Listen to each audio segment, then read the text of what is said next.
إن الحمد لله نحمده ونستعينه ونستغفره ونعوذ بالله من شرور أنفسنا ومن سيئات أعمالنا.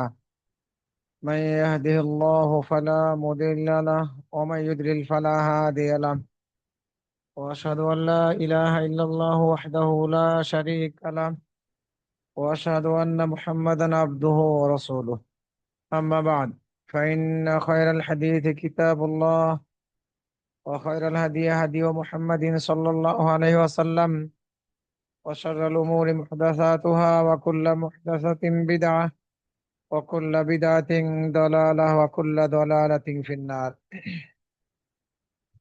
فأعوذ بالله من الشيطان الرجيم. وتوبوا إلى الله جميعا أيها المؤمنون لعلكم تفلحون. وجاء في حديث عن أنس رضي الله عنه قال: قال رسول الله صلى الله عليه وسلم: كل بني آدم خطاء، وخير الخطائين التوابون. وجاء في حديث آخر قال رسول الله صلى الله عليه وسلم: إن الله عز وجل يبسط يده بالليل ليتوب مسيء النهار، ويبسط يده بالنهار ليتوب مسيء الليل، حتى حتى تطلع الشمس من مغربها. وجاء في حديث قدسي يقول الله عز وجل: يا عبادي إنكم تخطئون بالليل والنهار، وأنا أغفر الذنوب جميعا فاستغفروني أغفر لكم। ও মুসলিম। যাবতীয় প্রশংসা মহান রব্বুল আলামিনের জন্য। অতঃপর সালাত ও সালাম পাঠ করছি নবী মুহাম্মদ সাল্লাল্লাহু আলাইহি ওয়াসাল্লাম এবং তাঁর সকল অনুসারীদের প্রতি। আল্লাহুম্মা সাল্লি আলাইহি ওয়া আলাইহিম। সম্মানিত ভাই ও বোনেরা, আমি আপনাদের সামনে একটি আয়াত এবং কয়েকটি হাদিস পাঠ করেছি। এর আলোকে ইনশাআল্লাহ আপনাদের সামনে আজকে একটি গুরুত্বপূর্ণ বিষয় আলোচনা করব।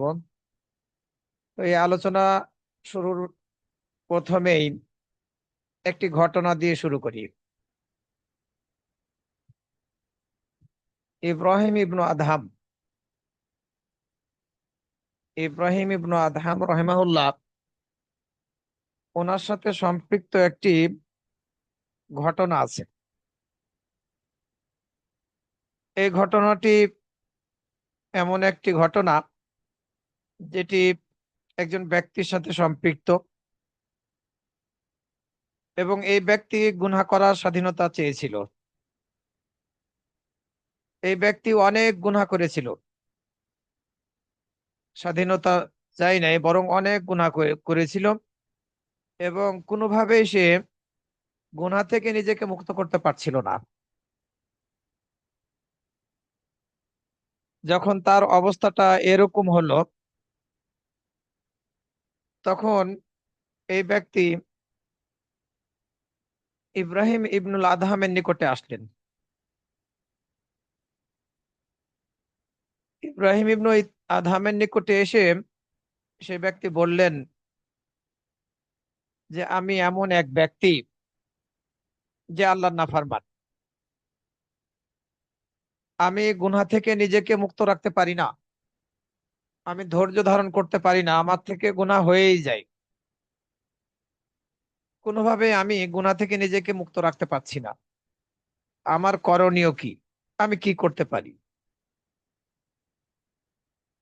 এই ব্যক্তি ইব্রাহিম ইবনু আদহামের নিকটে এসে এ কথা বললেন।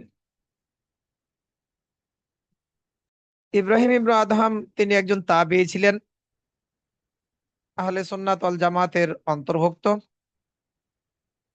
বিচক্ষণ ব্যক্তি ছিলেন। এই গুনাহগার ব্যক্তি যে গুনাহ থেকে নিজেকে কোনোভাবেই মুক্ত রাখতে পারছে না, ধৈর্য ধারণ করে থাকতে পারছে না গুনাহ থেকে বাঁচার ক্ষেত্রে, এই ব্যক্তি যখন কথা বলল এবং সে উপদেশ চাইল ইব্রাহিম ইবনে আদহামের নিকটে, তখন ইব্রাহিম ইবনে আদহাম রহিমাহুল্লাহ উনি তাকে উদ্দেশ্য করে বললেন, তুমি যদি আল্লাহর নাফরমানি করতেই চাও তাহলে 5টি কাজ করো। এই 5টি কাজ যদি তুমি করতে সক্ষম হও তাহলে তুমি স্বাধীনভাবে গুনাহ করতে পারবে, যা ইচ্ছা তাই করতে পারবে। যেহেতু তুমি আল্লাহর নাফরমানি করার ইচ্ছা করছো, মুক্ত হতে পারছো না, তো ঠিক আছে, তুমি 5টা কাজ করো, তাহলে তুমি এই গুনাহ করার সার্টিফিকেট পেয়ে যাবা, স্বাধীনতা ভোগ করবে। 1 নম্বরে হচ্ছে, ইদা আরাদতা আন তাসি আল্লাহ ফালা তাকুল মির রিজকিল্লাহ। তুমি যদি আল্লাহর নাফরমানি করতে চাও, এই নাফরমানি করা অব্যাহতই রাখতে চাও, গুনাহ করা থেকে নিজেকে তুমি যদি মুক্ত করতে না চাও, তাহলে তুমি আল্লাহর রিজিক খেও না। আল্লাহ যে রিজিক দিয়েছেন, এই রিজিক তুমি তুমি খাবার অধিকার রাখো না, তুমি খেতে পারবে না। ইব্রাহিম ইবনে আদহাম প্রথম উপদেশ দিলেন তাকে এটি, যে যেহেতু তোমাকে 5টি কাজ করতে হবে, তাহলে তুমি গুনাহ করার স্বাধীনতা পাবে, গুনাহ থেকে নিজেকে মুক্ত রাখতে পারছো না, করতে থাকো। এই 5টি কাজ আগে করো। 1 নম্বর হচ্ছে, তুমি গুনাহ করতে চাইলে, আল্লাহ নাফরমানি করতে চাইলে, করা অব্যাহত রাখতে চাইলে তুমি আল্লাহর রিজিক খাবে না। তখন সেই ব্যক্তি বলল, আল্লাহ রাব্বুল আমিন সূরা হুদের 6 নম্বর আয়াতের মধ্যে বলেছেন, আউযু বিল্লাহি মিনাশ শাইতানির রাজীম, ওয়ামা মিন দাব্বাতিন ফিল আরদি ইল্লা আলাল্লাহি রিজকুহা, ওয়ামা মিন দাব্বাতিন ফিল আরদি ইল্লা আলাল্লাহি রিজকুহা। আর জমিনে বিচরণকারী প্রতিটি প্রাণীর রিজিকের দায়িত্ব আল্লাহর, আল্লাহ নিয়েছেন। তো আমি আল্লাহর রিজিক ছাড়া কিভাবে নিজেকে মুক্ত রাখতে পারবো? রিজিকের দায়িত্ব নিয়েছেন তো আল্লাহ রাব্বুল আলামিন, সুতরাং তার রিজিক থেকে তো আমি নিজেকে দূরে সরাতে পারবো না। আমি অন্য কিছু খাওয়ার সুযোগ আমার নেই, আল্লাহ রিজিক থেকেই আমাকে খেতে হবে। ইব্রাহিম ইবনে আদহামকে উদ্দেশ্য করে এই লোক এই কথা বলল। আরো বলল, ইন্নাল্লাহ হুয়ার রাজ্জাকু যুল কুওয়াতিল মাতিন, সূরা যারিয়াতের 58 নম্বর আয়াত। নিশ্চয় আল্লাহই রিজিক দাতা, তিনি শক্তিধর, পরাক্রমশালী। তো রিজিক দাতা তো হচ্ছেন আল্লাহ, আমি রিজিক পাবো কোথায়? আল্লাহর রিজিক ছাড়া তো আমার বেঁচে বেঁচে থাকার কোনো সুযোগ নেই। ইব্রাহিম ইবনে আদহাম রাহিমাহুল্লাহ এই ব্যক্তিকে বুঝাতে চাইলেন, যেহেতু তুমি আল্লাহর রিজিক থেকে নিজেকে দূরে রাখতে পারবে না, আল্লাহর রিজিক না খেলে তুমি জীবন যাপন করতে পারবে না, সুতরাং তুমি গুনাহ করার স্বাধীনতাও ভোগ করবে না, তুমি গুনাহ করতে পারবে না। দ্বিতীয় কাজ যেটি তোমাকে করতে হবে, ইব্রাহিম ইবনে আদহাম বললেন, ইন আরাদতা আন তাসি আল্লাহ ফাবহাস আন আরদিন লাইসাত লিল্লাহ ফাআসিমহু হুনাক ফাআসিহি হুনাক। তুমি যদি আল্লাহর নাফরমানি করতে চাও, তাহলে এমন একটি জমিন খুঁজো যে জমিনে আল্লাহর কর্তৃত্ব নাই, যে জমিনটা আল্লাহর নয়, আর সেখানে গিয়ে তুমি আল্লাহর নাফরমানি করো। তুমি গুনাহ করতে চাচ্ছ, গুনাহ থেকে নিজেকে মুক্ত করতে চাচ্ছ না, ঠিক আছে, তুমি আল্লাহর নাফরমানি করার সুযোগ লাভ করবে। তবে তোমাকে একটা জমিন খুঁজতে হবে যে জমিনটা আল্লাহর না, এরপরে তুমি সেখানে গিয়ে আল্লাহর নাফরমানি করতে থাকো। তখন এই ব্যক্তি বলল, ইন্নাল আরদা লিল্লাহ ইউরিসুহা মান ইয়াশা। নিশ্চয় এই পৃথিবী, জমিন হচ্ছে আল্লাহর, এই জমিনকে যাকে ইচ্ছা তিনি এই জমিনের উত্তরাধিকারী বানান। আল্লাহ যাকে চান এই জমিনের উত্তরাধিকারী তাকে বানিয়ে দেন। তো জমিন তো আল্লাহর, আমি এই জমিনের বাইরে তো আর কোনো জমিন পাবো না। এই ব্যক্তি বুঝাতে চাইলো এটি। তখন ইব্রাহিম ইবনে আদহাম বললেন, তাহলে তুমি আল্লাহর নাফরমানি করবে কিভাবে? তুমি আল্লাহর জমিন থেকে নিজেকে বের করতে পারছো না, আল্লাহর নাফরমানি করবে কিভাবে? জমিন যেহেতু আল্লাহর, তিনি যাকে ইচ্ছা তাকে এই জমিনের উত্তরাধিকারী বানান। সূরা আল আরাফের 128 নম্বর আয়াত। তুমি গুনাহ করার স্বাধীনতা ভোগ করবে না, গুনাহ করতে পারবে না, আল্লাহর নাফরমানি করতে পারবেন। তিনি তো যে উপদেশটি দিলেন, সেটি হচ্ছে ইযা আরাদতা আন তা'সি আল্লাহ জাল্লা ওয়া আলা ফাবহাস আন মাকানিন আমিন লা ইয়ারাকাল্লাহু ফীহি। তুমি যদি আল্লাহর নাফরমানি করতে চাও, তাহলে তৃতীয় যে কাজটি তোমাকে করতে হবে সেটি হচ্ছে এমন একটা নিরাপদ জায়গা তুমি খোঁজো, যে জায়গাতে তুমি থাকলে আল্লাহ তোমাকে দেখবে না। এমন একটা নিরাপদ জায়গা তুমি খোঁজো, যে জায়গাতে তুমি থাকলে আল্লাহ তোমাকে দেখবে না। তখন এই ব্যক্তি বলল, আল্লাহ রাব্বুল আলামিন সূরা আল মুজাদালার ৭ নম্বর আয়াতের মধ্যে বলেছেন, আলাম তারা আন্নাল্লাহা ইয়ালামু মা ফিস সামাওয়াতি ওয়া মা ফিল আরদ মা ইয়াকুনু মিন নাজওয়া সালাসা ইল্লা হুয়া রাবিউহুম ওয়ালা খামসাতিন ইল্লা হুয়া সাদিসুহুম ওয়ালা আদনা মিন যালিক ওয়ালা আকসারা ইল্লা হুয়া মাআহুম আইনামা কানু থুম্মা ইউনাব্বিউহুম বিমা আমিলু ইয়াওমাল কিয়ামাহ ইন্নাল্লাহা বিকুল্লি শাইইন আলিম। তুমি কি লক্ষ্য করনি যে আসমান সমূহ ও জমিনে যা কিছু আছে নিশ্চয় আল্লাহ তা জানেন? এই নাফরমান ব্যক্তি এই আয়াত পড়লো, যে আল্লাহ কোরআন মাজিদের মধ্যে বলছেন তার নবীকে উদ্দেশ্য করে, তুমি কি লক্ষ্য করনি যে আসমান সমূহ ও জমিনে যা কিছু আছে নিশ্চয় আল্লাহ তা জানেন। তিনি তিনজনের কোনো গোপন পরামর্শ করা হলে চতুর্থ জন তিনি, তাদের চতুর্থ জন অর্থাৎ আল্লাহ রাব্বুল আমিন তাদের এই তিনজনের সাথে আছেন, তাদের কথা শুনছেন, সংলাপ শুনছেন, যত গোপনেই হোক না কেন। পাঁচজন যদি হয় তাহলে ষষ্ঠ জন আল্লাহ, আল্লাহ তাদের যাবতীয় সবকিছু শুনছে। কম হোক এর চেয়ে অথবা বেশি হোক, আল্লাহ তাদের সাথে শোনার দিক দিয়ে, দেখার দিক দিয়ে, যেখানেই তারা থাকুক না কেন, আইনামা কানু। আল্লাহ এই কথা বলছেন কোরআনে। তো আমি কিভাবে এমন একটা নিরাপদ জায়গা খুঁজবো, যে জায়গায় আমি আল্লাহর নাফরমানি করলে আল্লাহ আমাকে দেখবে না? এটা তো সম্ভব না, এটা কোনোভাবেই সম্ভব না। আবার সূরা গাফিরের ১৯ নম্বর আয়াতের মধ্যে আল্লাহ রাব্বুল আলামিন বলছেন, ইয়ালামু খায়িনাতাল আয়ুনি ওয়া মা তুখফিস সুদূর। তিনি চক্ষুগুলোর খেয়ানত সম্পর্কে অবগত আছেন এবং অন্তর যা কিছু গোপন করে সবকিছু সম্পর্কে তিনি খবর রাখেন, জানেন। তো আল্লাহ রাব্বুল আলামিন এই সামান্য চোখের এই পলক মারা, এদিকে ওদিকে চুরি করে কিছু দেখা, এটি সম্পর্কে জানেন। অন্তরের যাবতীয় সবকিছু সম্পর্কে আমাদের অন্তরের যাবতীয় সবকিছু সম্পর্কে জানেন। তো কিভাবে তার চক্ষুর অন্তরালে আমি যাব? কিভাবে এমন কোন জায়গা আমি খুঁজে পাবো যেখানে আল্লাহ আমাকে দেখবেন না? সম্ভব নয়। ইব্রাহিম ইবনে আদহাম বললেন, তাহলে তুমি তার নাফরমানি করতে পারবে না। যেহেতু তুমি তার চক্ষুর অন্তরালে যেতে সক্ষম নও, সুতরাং তার নাফরমানি করতে পারবে না।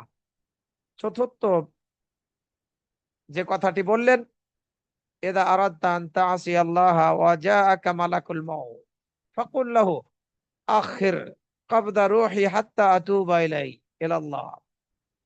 তুমি যদি আল্লাহর নাফরমানি করতে চাও, করতে পারবা। তবে শর্ত হচ্ছে, তোমার নিকট যখন মালাকুল মউত,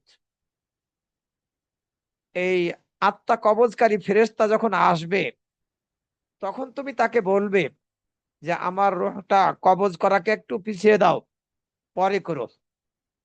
আমি তওবা করে নিই আল্লাহর নিকটে। আল্লাহর পথের দিকে আমি ফিরে আসি। তুমি যদি মালাকুল মউতকে তোমার আত্মা কবজ করার ক্ষেত্রে পিছিয়ে দিতে পারো, সময় তোমার যদি মালাকুল মউত বাড়িয়ে দেয়, তাহলে পারে তুমি আল্লাহর নাফরমানি করতে থাকো। আর যদি এটা তুমি না পারো, তাহলে তুমি নাফরমানি করতে পারবে না। তখন এই ব্যক্তি পড়লো এই আয়াত। আল্লাহ রাব্বুল আলামিন সূরা আল আরাফের ৩৪ নম্বর আয়াতের মধ্যে বলছেন, ফাইদা জাআ আজালুহুম লা ইস্তাখিরুনা সাআতাও ওয়া লা ইস্তাকদিমুন। তাদের মৃত্যুর সময় যখন এসে পড়বে, তখন এক মুহূর্ত পিছিয়ে যাবে না, আর এক মুহূর্ত এগিয়েও যাবে না। তো কিভাবে আমি মালাকুল মউতকে এই রূহ কবজ করার সময়টাকে পিছিয়ে দিতে বলবো? এটা সম্ভব না। আবার আল্লাহ রাব্বুল আলামিন বললেন, হাত্তা ইযা জা আহাদাহুমুল মাউত ক্বালা রাব্বিরজিউনি লাআল্লি আ'মালু সালিহান ফীমা তারাকতু কাল্লা ইন্নাহা কালিমাতুন হুয়া কাইলুহা ওয়া মিন ওয়ারাইহিম বারযাখুন ইলা ইয়াউমি ইউবআসুন। যখন তাদের কারো নিকট মৃত্যু এসে পড়ে, তখন বলে, হে আমার রব, আমাকে একটু সুযোগ দেওয়া হোক, ফিরিয়ে দেওয়া হোক আমাকে দুনিয়ার জীবনে। আশা করা যায় বা যেন আমি সৎ কাজ করতে পারি, যা আমি ছেড়ে দিয়েছিলাম। যে সৎ কাজ আমি দুনিয়াতে করি নাই, ছেড়ে দিয়েছিলাম, আমাকে যদি একটু সুযোগ দেওয়া হয়, দুনিয়ার জীবনে ফিরিয়ে দেওয়া হয়, তাহলে আমি সৎ কাজ করব। আল্লাহ রাব্বুল আমিন কার কথা বলছেন? কাফের, মুশরিক, মুনাফিকদের কথা বলছেন, যা তারা এটা কামনা করবে। কিন্তু আল্লাহ রাব্বুল আমিন কি বললেন? কাল্লা, কখনো নয়। এটি একটি বাক্য যে আমাকে দুনিয়ার জীবনে ফিরিয়ে দেওয়া হোক, আমি যা ছেড়ে দিয়েছিলাম তা করব, আমি সৎ আমল করব। এটি একটি কথার কথা, এটি একটি বাক্য যা সে বলবে। আর তাদের পেছনেই রয়েছে বারজাখি জীবন, সেই দিবস পর্যন্ত যে দিবসে সকলকে পুনরুত্থিত করা হবে, কিয়ামত দিবস পর্যন্ত। এই কবরের জীবন হচ্ছে বারজাখি জীবন। মৃত্যু যেহেতু পিছিয়ে দেওয়ার কোনো সুযোগ নেই, আল্লাহ এই কথা বলছেন, সুতরাং আমি কিভাবে মালাকুল মউতের নিকটে মৃত্যুকে পিছিয়ে দেওয়ার প্রস্তাব দিব? এটা কোনোভাবে সম্ভব না। প্রস্তাব দিলেও সেটি কার্যকরী হবে না। তখন ইব্রাহিম ইবনে আদম বললেন, তাহলে তুমি আল্লাহ নাফরমানি করতে পারবে না। পঞ্চম উপদেশ, তুমি যদি আল্লাহ নাফরমানি করতে চাও, তাহলে যখন জাহান্নামের ফেরেশতারা তোমাকে আযাবের দিকে টেনে হেঁচড়ে নিয়ে যাবে, তখন তুমি তাদের সাথে যাবে না। জোরাজুরি করবে যে, না, তোমরা কোথায় নিয়ে যাচ্ছ আমাকে? আমি তোমাদের সাথে যেতে বাধ্য না, আমি যাবও না। যদি তুমি এটি করতে সক্ষম হও, তাহলে তুমি নাফরমানি করতে থাকো, পাপের সাথে নিজেকে যুক্ত রাখো, তাছাড়া তুমি পারবে না। ইব্রাহিম ইবনে আদম এ কথা বললেন। তখন এই ব্যক্তি কাঁদতে কাঁদতে, চিৎকার করে কাঁদতে কাঁদতে চলে যাচ্ছে, কাঁদছে আর বলছে, আস্তাগফিরুল্লাহ ওয়া আতুবু ইলাইহি, আস্তাগফিরুল্লাহ ওয়া আতুবু ইলাইহি, আল্লাহুম্মা ইগফির লানা ওয়ারহামনা ইয়া আরহামার রাহিম। হে আল্লাহ, তোমার নিকটে ক্ষমা প্রার্থনা করছি, তোমার দিকেই ফিরে আসছি, তোমার পথের দিকে ফিরে আসছি। তুমি আমাদেরকে ক্ষমা করো, আমাদের প্রতি দয়া করো, তুমি আরহামুর রাহিমিন। এটি কোনো হাদিসের দোয়া নয়। তো এই ঘটনার মধ্যে শিক্ষণীয় বিষয় হচ্ছে, এই দুনিয়াতে আসলে আমাদের গুনাহ করার কোনো সুযোগ নেই। কিন্তু আমরা তো আদম সন্তান, আমাদের থেকে গুনাহ হবেই। তবে আমরা গুনাহ করার স্বাধীনতা ভোগ করব না, যে আমরা যা ইচ্ছা তাই করব, এই স্বাধীনতা আমরা ভোগ করতে পারবো না, যা আমরা এই ঘটনা থেকে স্পষ্টভাবে শিখতে পারি।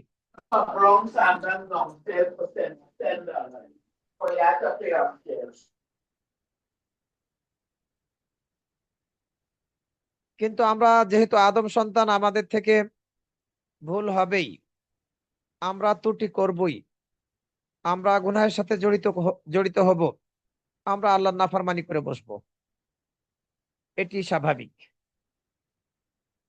যে কথা রাসূল সাল্লাল্লাহু আলাইহি ওয়াসাল্লাম হাদিসের মধ্যে বলেছেন, প্রত্যেক আদম সন্তান গুনাহকারী, ত্রুটিকারী। তবে এই গুনাহকারীদের মধ্য থেকে তারাই বেশি উত্তম, যারা গুনাহ করার পরে আল্লাহর পথের দিকে ফিরে আসে, তওবা করে। সুতরাং আমরা যদি কেউ গুনাহ করতে চায়, তাহলে গুনাহ করার স্বাধীনতা ভোগ করতে চায়, তাহলে ৫টি কাজ করতে হবে, গুনাহ করার স্বাধীনতা ভোগ করব। যে ৫টি কাজের কথা আমরা জানলাম, তাহলে গুনাহ করতে কোনো বাধা নেই। কিন্তু আমরা সেগুলো কোনোটাই করতে সক্ষম নয়। আর যদি আমরা গুনাহ করে ফেলে থাকি, আমরা গুনাহগার হয়ে থাকি, তাহলে আমাদেরকে 5টি জিনিস করা যাবে না। গুনাহ করার স্বাধীনতা ভোগ করতে চাইলে 5টি জিনিস আমাদেরকে করতে হবে, যেগুলো কোনোভাবে আমাদের পক্ষে করা সম্ভব না। অতএব আমরা গুনাহ করার স্বাধীনতা ভোগ করব না। আর যদি আমরা গুনাহ করেই ফেলি, তাহলে আমরা 5টি জিনিস করতে পারবো না। গুনাহ আমরা করবই। গুনাহ করে ফেললে 5টি জিনিস করা থেকে আমাদেরকে বিরত থাকতে হবে। 1 নাম্বার, আমরা গুনাহ অব্যাহতভাবে করতে থাকবো না। করেই যাচ্ছি, গুনাহ করেই যাচ্ছি। আমরা আমাদের অবস্থাটা যাতে এমন না হয়। আর গুনাহ করেই যাচ্ছি এর অর্থ হচ্ছে তওবা না করা। গুনাহ একবার করলাম, তওবা করলাম না। করেই যাচ্ছি। এটি করা যাবে না। তওবা করতে হবে আমাদের। আনাস রাদিয়াল্লাহু আনহু থেকে বর্ণিত হয়েছে, তিনি বলেন রাসূল সাল্লাল্লাহু আলাইহি ওয়াসাল্লাম বলেছেন, প্রত্যেক আদম সন্তান ভুলকারী। আর ভুলকারীদের মধ্যে উত্তম হচ্ছে তারাই যারা তওবা করে। সুতরাং অব্যাহতভাবে গুনাহ করা যাবে না।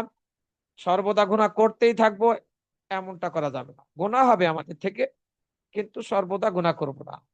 এই হাদিস তিরমিজির 2499, ইবনে মাজার 4251, দারিমির 2727 নম্বরে বর্ণিত হয়েছে। এছাড়া রাসূল সাল্লাল্লাহু আলাইহি ওয়াসাল্লাম অন্য হাদিসের মধ্যে বলেছেন, ইন্নাল্লাহা আযজা ওয়া জাল্লা ইয়াবসুতু ইয়াদাহু বিল-লাইল। আল্লাহ রাব্বুল আলামিন তার হাতকে রাতের বেলা প্রসারিত করেন দিনের বেলা গুনাহকারীর তওবা কবুল করার জন্য। আবার তিনি তার হাতকে দিনের বেলা প্রসারিত করেন রাতের বেলা গুনাহকারীর তওবা কবুল করার জন্য। হাত্তা তাতলু আশ-শামসু মিন মাগরিবিহা, সূর্য পশ্চিম আকাশে উদিত হওয়ার পূর্ব পর্যন্ত এই ধারা অব্যাহত থাকবে। অর্থাৎ এই তওবার পথ খোলা থাকবে যে পর্যন্ত কিয়ামতের বড় আলামত সূর্য পশ্চিম আকাশে উদিত না হয়েছে।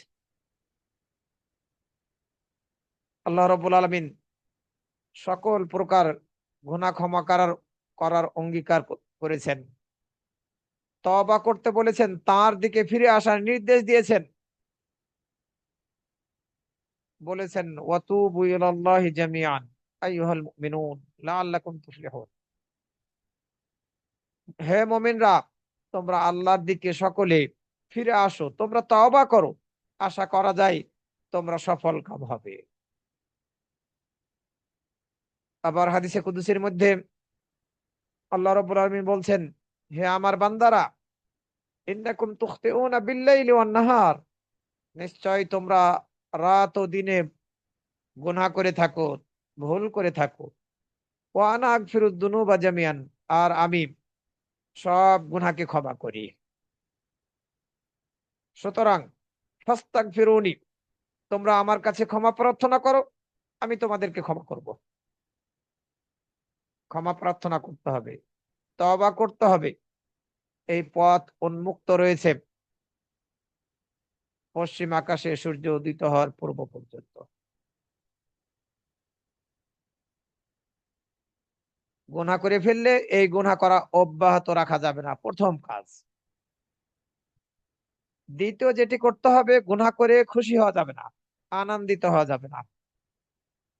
কেননা যে ব্যক্তি গুনাহ করে এরপরে হাসে, সেই ব্যক্তি ওই ব্যক্তির মতো নয় যে ব্যক্তি গুনাহ করে কান্না করে।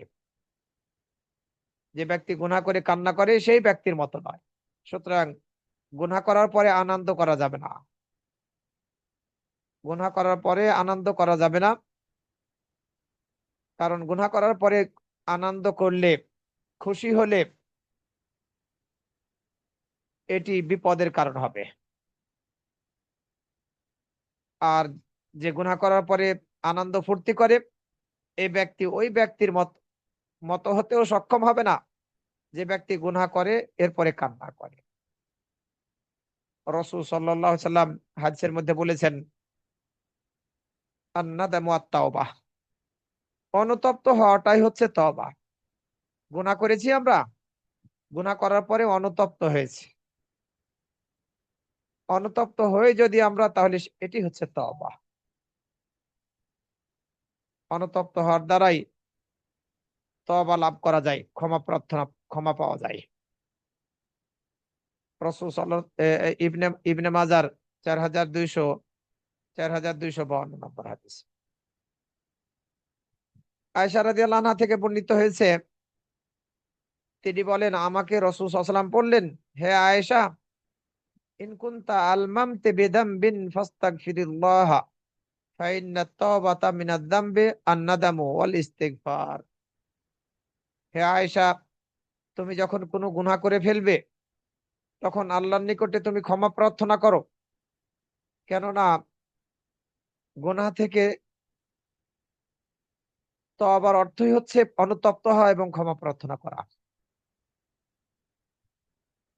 গুনাহ থেকে তওবার অর্থই হচ্ছে অনুতপ্ত হওয়া এবং ক্ষমা প্রার্থনা করা। তো আমি যখন গুনাহ করার পরে আল্লাহর পথের দিকে ফিরে আসবো অনুতপ্ত হয়ে এবং ক্ষমা প্রার্থনা করব, আল্লাহ রাব্বুল আলামিন ক্ষমা করবেন। সুতরাং তুমি যখন কোন গুনাহের সাথে জড়িত হয়ে পড়বে, তখন আল্লাহর কাছে ক্ষমা প্রার্থনা করো। এই হাদিস মুসনাদে আহমদের 26,279, 26,322 অথবা 26,322 অথবা 26,279 নম্বরে বর্ণিত হয়েছে। তাহলে দ্বিতীয় কাজ যেটি গুনাহ করে ফেললে করা যাবে না, সেটি হচ্ছে গুনাহ করার পরে আনন্দিত হওয়া যাবে না, আনন্দ প্রকাশ করা যাবে না। তৃতীয় যে কাজ গুনাহ করার পরে যে কাজটি করা যাবে না, সেটি হচ্ছে এই গুনাহকে প্রকাশ করা যাবে না। ইযা তুলিতুম বিল মাআসি ফাস্তাতিরু, যখন আমরা কেউ গুনাহ করে ফেলবো, আল্লাহর নাফরমানি করব, পাপের সাথে জড়িত হয়ে পড়ব, তখন এই গুনাহটাকে, পাপটাকে গোপন করব, প্রকাশ করব না।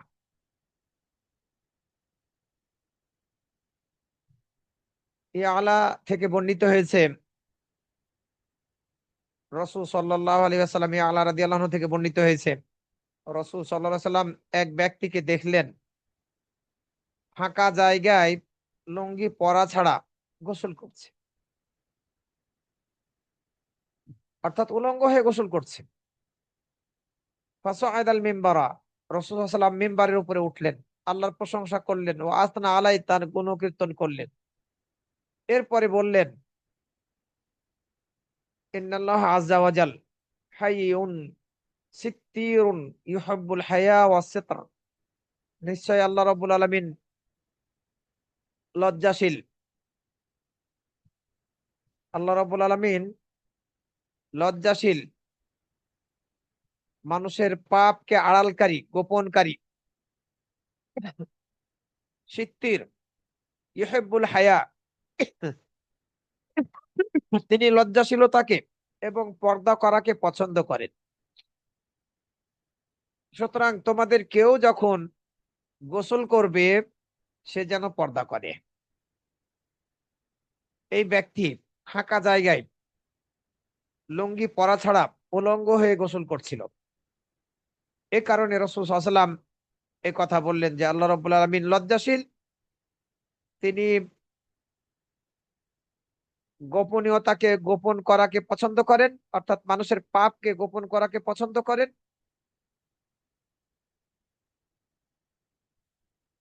সুতরাং তোমরা, তোমাদের কেউ যেন এভাবে ফাঁকা স্থানে গোসল না করে, বরং সে যখন যখন গোসল করবে, সে যেন পর্দা করে। এ হাদিস আবু দাউদের 4012, নাসাইর 406, মুসনাদ আহমদের 17,970 অথবা 17,999 নম্বরে বর্ণিত হয়েছে। ফাঁকা জায়গায় গোসল করলে অবশ্যই কাপড় পরিধান করে গোসল করতে হবে, এ হাদিস তার প্রমাণ। তো আল্লাহ রাব্বুল আলামিন মানুষের পাপকে গোপনকারী, গোপন করাটাকে তিনি পছন্দ করেন। তিনি লজ্জাশীল, লজ্জাশীলতাকে পছন্দ করেন। গোপন মানুষের পাপকে গোপন করাকে পছন্দ করেন। এছাড়া সালেম বিন আব্দুল্লাহ থেকে বর্ণিত হয়েছে, তিনি বলেন, আমি আবু হুরায়রা রাদিয়াল্লাহু আনহুকে বলতে শুনেছি। আবু হুরায়রা রাদিয়াল্লাহু আনহু বলেন, আমি রাসূল সাল্লাল্লাহু আলাইহি ওয়াসাল্লামকে বলতে শুনেছি, কুল্লু উম্মতি মুআফান ইল্লাল মুজাহিরিন, আমার উম্মতের প্রত্যেককেই ক্ষমা করে দেওয়া হবে, যারা অন্যায় করে পাপ করে প্রকাশ করে ফেলে, প্রকাশ করে দেয়, মানুষের সামনে প্রচার করে দেয়, এদেরকে ছাড়া। আমার উম্মতের প্রত্যেককেই ক্ষমা করে দেওয়া হয়েছে, ক্ষমা করে দেওয়া হবে, একমাত্র যারা পাপ করার পরে মানুষের সামনে প্রকাশ করে তাদেরকে ছাড়া। এরপরে ব্যাখ্যা দিলেন রাসূল সাল্লাল্লাহু আলাইহি ওয়াসাল্লাম হাদিসের মধ্যে, ওয়া ইন্না মিনাল মুজাহারাতি আইয়ামাল আর-রাজুলু বিল্লাইলি আমালান। প্রকাশ করার অর্থ হচ্ছে একজন ব্যক্তি রাতের বেলা কোনো একটা অন্যায় করে ফেললো, পাপের কাজ করে ফেললো, সুম্মা ইউসবিহা, এরপরে সে সকাল করলো, ওয়াকাদ সাতারাহুল্লাহু আলাইহি, আল্লাহ রাব্বুল আলামিন তার এই পাপটাকে গোপনই রেখেছিলেন। কিন্তু এই ব্যক্তি যখন সকাল করলো, রাতের বেলা সে আল্লাহ রাব্বুল আলামিন গোপনই রেখেছিলেন সকাল পর্যন্ত। কিন্তু এই ব্যক্তি সকাল যখন করলো, তখন কারো সামনে বলল যে আমি বিগত রাতে এটা এটা করেছি, অথচ আল্লাহ রাব্বুল আলামিন গোপনই রেখেছিলেন, গোপন করে রেখেছিলেন। সকালবেলায় নিজের এই পাপের কথাটা প্রকাশ করে ফেললো অন্যের সামনে।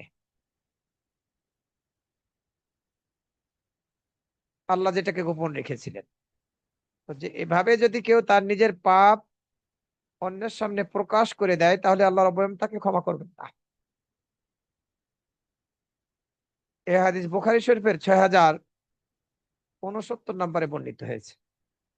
আর এ কারণে আমরা কেউ কোনো অন্যায় করে ফেললে, পাপ করে ফেললে কারো সামনে প্রকাশ করব না, গোপনেই আল্লাহর কাছে ক্ষমা চেয়ে নেব। পাপ করার পরে এই পাপ গোপন রাখার ফজিলত বর্ণিত হয়েছে।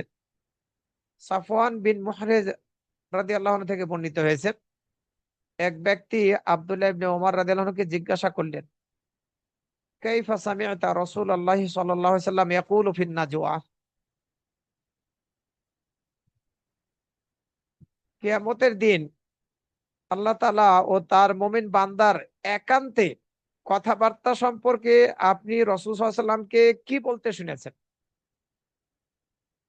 এই সাফওয়ান বিন মুহরিজ আব্দুল্লাহ ইবনে ওমর রাদিয়াল্লাহু আনহুকে এই প্রশ্ন করলেন।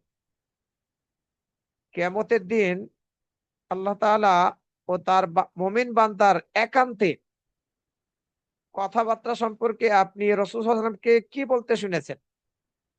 তখন তিনি বললেন, আমি রাসূল সাল্লাল্লাহু আলাইহি ওয়াসাল্লামকে বলতে শুনেছি যে আল্লাহ তাআলা মুমিন ব্যক্তিকে নিজের কাছে নিয়ে আসবেন। আল্লাহ তাআলা মুমিন ব্যক্তিকে নিজের কাছে নিয়ে আসবেন এবং তার উপর স্বীয় আবরণ দ্বারা তাকে ঢেকে নিবেন। আল্লাহ রাব্বুল আলামিন তাকে এমন কাছে নিয়ে আসবেন যে তাকে গোপন করে ফেলবেন নিজের কাছে, পর্দার আড়াল করে ফেলবেন। তারপরে বলবেন, অমুক পাপের কথা কি তুমি জানো? তুমি এই পাপটা দুনিয়াতে করেছিলে। তখন সে বলবে, হ্যাঁ, হে আমার প্রতিপালক, এই পাপ সম্পর্কে আমি জানি, আমি এই পাপ করেছিলাম। এভাবে তিনি তার কাছ থেকে তার পাপগুলো স্বীকার করিয়ে নিবেন। আল্লাহ রাব্বুল আলামিন এই বান্দার, মুমিন বান্দার যত পাপ ছিল, যে পাপগুলো প্রকাশ করেনি, গোপনই রেখেছিল, এগুলো স্বীকার করিয়ে নিবেন। আর সে মনে করবে যে তার ধ্বংস অনিবার্য। আল্লাহ এসব পাপগুলো সম্পর্কে জিজ্ঞাসা করলেন, আমার কাছ থেকে স্বীকৃতি নিয়ে নিলেন, স্বীকার করিয়ে নিলেন, ধ্বংস আমার অনিবার্য। তখন আল্লাহ রাব্বুল আলামিন বলবেন, আমি পৃথিবীতে তোমার গোপন এই পাপ গোপন রেখেছিলাম, আমি পৃথিবীতে তোমার এই পাপ গোপন রেখেছিলাম, আর আজ আমি তা মাফ করে দিলাম। এভাবে আল্লাহ রাব্বুল আলামিন যে তার পাপ করার পরে মানুষের সামনে প্রকাশ করবে না, তাকে ক্ষমা করে দিবেন। বুখারী শরীফের ৬০৭০ নম্বর হাদিস। পাপ করে গোপন করলে আল্লাহ রাব্বুল আলামিন কিয়ামত দিবসে এই বান্দাকে বেইজ্জত করবেন না। আব্দুল্লাহ ইবনে ওমর রাদিয়াল্লাহু আনহু থেকে অন্য হাদিসের মধ্যে বর্ণিত হয়েছে, রাসূল সাল্লাল্লাহু আলাইহি সাল্লাম বলেছেন, আল মুসলিম আখুল মুসলিম, মুসলিম ব্যক্তি মুসলিমের অপর মুসলিমের ভাই, লা ইয়াজলিমুহু ওয়া লা ইউসলিমুহু, এক মুসলিম আরেক মুসলিমের প্রতি জুলুম করতে পারে না, এক মুসলিম আরেক মুসলিমকে জুলুম করার জন্য ছেড়েও দিতে পারে না। কেউ জুলুম করতে চাচ্ছে না, মুসলিম ব্যক্তি তাকে বাধা দেবে। ওমান কানা ফি হাজাতি আখিহি কানা আল্লাহু ফি হাজাতিহি, আর যে ব্যক্তি তার ভাইয়ের প্রয়োজনের সময় দাঁড়াবে, আল্লাহ রাব্বুল আলামিন তার প্রয়োজনের সময় থাকবেন, তার বিপদের সময় থাকবে। যে ব্যক্তি কোনো মুসলিম ভাইয়ের বিপদ দূর করে দিবে, আল্লাহ রাব্বুল আলামিন কিয়ামত দিবসে তার বিপদগুলো থেকে একটি বিপদকে দূর করে দিবেন। এই হাদিসের শেষে গিয়ে রাসূল সাল্লাল্লাহু আলাইহি ওয়াসাল্লাম বললেন, ওমান সাতারা মুসলিমান সাতারাহুল্লাহু ইয়াউমাল কিয়ামাহ, আর যে ব্যক্তি কোনো মুসলিমের গোপনীয়তাকে গোপন করবে, আল্লাহ রাব্বুল আলামিন কিয়ামত দিবসে তার গোপনীয়তাকে গোপন করবে। ওমান সাতারা মুসলিমান সাতারাহুল্লাহু ইয়াউমাল কিয়ামাহ, আর যে ব্যক্তি কোনো মুসলিমের গোপনীয়তাকে গোপন করবেন, আল্লাহ রাব্বুল আলামিন কিয়ামত দিবসে তার গোপনীয়তাকে গোপন করবেন। সুতরাং আমরা পরস্পরের গোপনীয়তাকে গোপন করার চেষ্টা করব, তাহলে কিয়ামত দিবসে আল্লাহ রাব্বুল আলামিন আমাদেরকে বেইজ্জত করবেন না। এই হাদিস বুখারী এবং মুসলিম শরীফের মধ্যে বর্ণিত হয়েছে।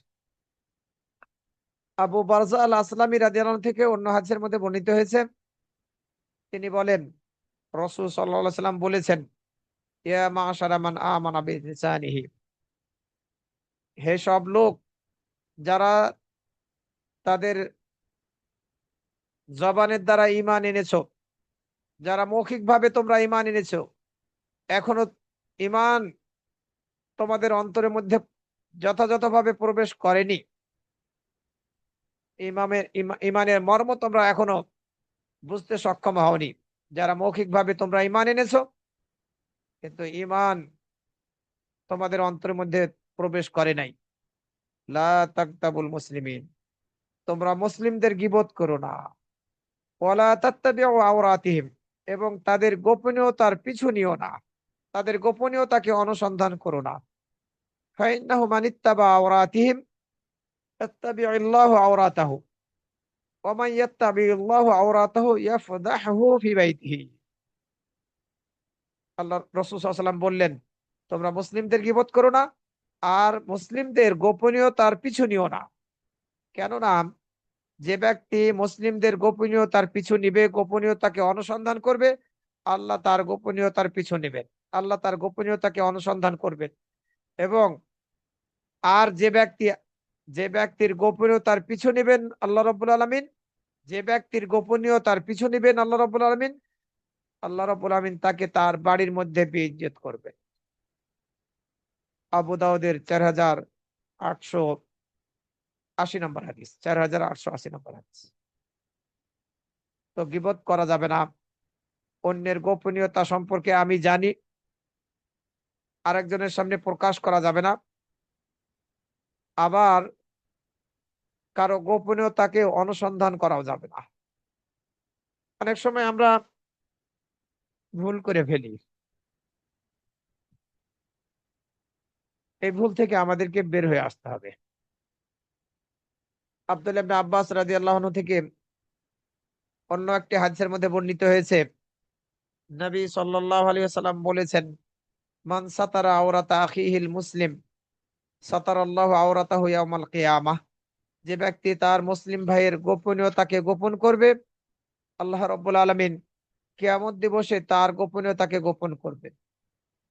ওমান কাশাফা আওরাতা আখিহিল মুসলিম, আর যে ব্যক্তি তার মুসলিম ভাইয়ের গোপনীয়তাকে প্রকাশ করে দিবে, আল্লাহ রাব্বুল আলামিন তার গোপনীয়তাকে প্রকাশ করে দিবেন। এমনকি এই গোপনীয়তাকে প্রকাশ করে দেওয়ার কারণে তাকে তার বাড়ির মধ্যে, তার গৃহের মধ্যে অপমানিত, অপদস্থ করবেন, বেইজ্জত করবেন। সুতরাং আমরা কোনো মুসলিম ভাইয়ের গোপনীয়তাকে প্রকাশ করব না, গোপন রাখবো, এবং কোনোভাবেই যাতে আমরা এই চরিত্রকে ধারণ না করি, এদিকে আমাদেরকে খেয়াল রাখতে হবে। এই হাদিস ইবনে মাজার 2546 নম্বরে বর্ণিত হয়েছে। শুধু জীবিত ব্যক্তি নয়, বরং মৃত ব্যক্তির গোপনীয়তাকে যদি আমরা গোপন করি তাহলে ফজিলত বর্ণিত হয়েছে। রাসূল সাল্লাল্লাহু আলাইহি সাল্লাম বলেছেন, মান গাসসালা মুসলিমান, যে ব্যক্তি কোনো মুসলিমকে গোসল দেবে, ফাকাতামা আলাইহি, এরপর তার গোপনীয়তাকে গোপন করবে। আপনি হয়তোবা কোনো মুসলিম বোনের গোসল দিচ্ছেন, অথবা কোনো ভাই মুসলিম ভাইয়ের গোসল দিচ্ছে, তার শরীরের মধ্যে হয়তোবা এমন কিছু দেখলো যেটি অপছন্দনীয়, কিন্তু এই অপছন্দনীয় বস্তুটা কি দেখলো সেটি গোসল করানোর সময় সেটি গোপন করলো, প্রকাশ করলো না। গাফারাল্লাহু লাহু আরবাঈনা বাররা, যেহেতু আপনি গোসল দিচ্ছিলেন, আপনি কিছু দেখেছেন অপছন্দনীয় কিছু, আপনি সেটাকে গোপন করে দিলেন, 40 বার আল্লাহ রাব্বুল আলামিন আপনাকে ক্ষমা করে দিবেন। 40 বার আল্লাহ রাব্বুল আলামিন আপনাকে ক্ষমা করবেন। ওমান হাফারা লাহু ফাআজান্নাহু উজরিয়া আলাইহি কাআজরি মাসকানিন আসকানাহু ইয়াহু ইলা ইয়াউমিল কিয়ামাহ।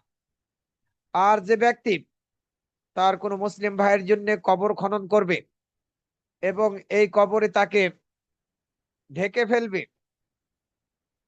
যে কবর খনন করলো এই ব্যক্তি, ওই ব্যক্তির জন্য একটি বাড়ি তৈরি করে দিলে কিয়ামত দিবস পর্যন্ত সেটির বিনিময়ে যে নেকি লাভ করত সেই নেকি লাভ করবে। কবর খনন করার বিশেষ ফজিলত। ওমান হাফারা লাহু ফাআজান্নাহু উজরিয়া আলাইহি কাআজরি মাসকানিন আসকানাহু ইয়াহু ইলা ইয়াউমিল কিয়ামাহ।